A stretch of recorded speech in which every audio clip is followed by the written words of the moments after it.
going to show you the proper way to fish a big pencil popper. This right here is the I'm a Little stick. It's growing real popular here on Lake Bury and especially these blueback herring lakes. My setup on this is the Magnum Hammer, the loose speed stick custom pro. This is the rod I like. It loads up, it's more parabolic instead of just mostly backbone with some tip. This seems to have better distribution. This is also a rod that I use more for spinner baits and buzz baits. But when I'm throwing big topwaters like this, it's just a rod I have a lot of confidence in that I'm not going to pull the treble hooks out of the fish's mouth. And when it makes a good run, I'm able to keep up with the fish, especially out here in open water, but also loads up real well for when I'm able to cast big baits. So this is just a rod I really like for it. This right here, I'm actually using fluorocarbon on it. This is 18-pound fluorocarbon FC Sniper. It does sink, but I'll show you what I'm doing with it to keep it from sinking. But it has low stretch. When I'm making long casts, I want low stretch, but with using FC Sniper, it's still pretty smooth, easy to cast. With the setup, I'm using the magnesium Lose Team Pro Magnesium. It's 7.5 to 1 gear ratio. I like high-speed reels. In case I see them come schooling, I can get it in real quick and get it to them. It's a good smooth reel. That's also key, so you can cast a really long distance and to really get out and reach them when they're schooling. Clean water situations like Murray, like these blueback herring lakes, you need to make long casts and keep your distance. When you work this bait,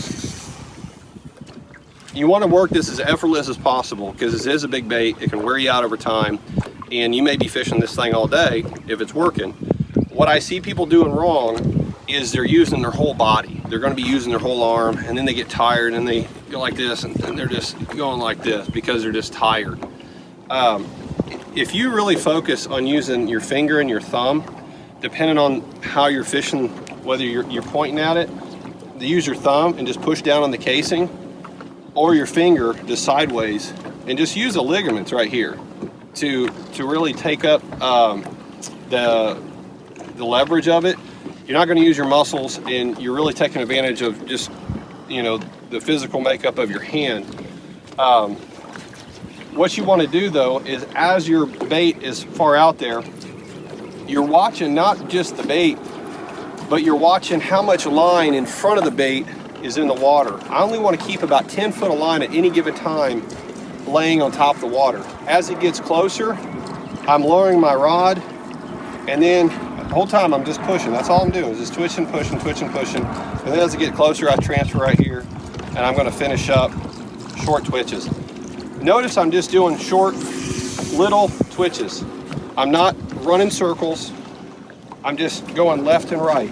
I could even do something like this. I could just go along the deck, left and right, left and right, left and right. If I'm looking at my rod tip, I'm probably only moving no more than 4 inches. As soon as I come in contact with the bait, I'm giving the line back to it. For every jerk, I'm only doing a half a turn to maybe a 3/4 of a turn max. What you're trying to do is walk the dog. Once it's at this widest point, that's when you twitch it back. You don't want to pull it. When you pull it, you're going to straighten the bait, and then you got to restart the process again. It may take 3 or 4 twitches to get it going. Once you start it, you're starting all over. You want that fish to be able to engage it, make him feel like he's chasing something down and accomplishing something. So hopefully those tips help you out. Just try to make it effortless.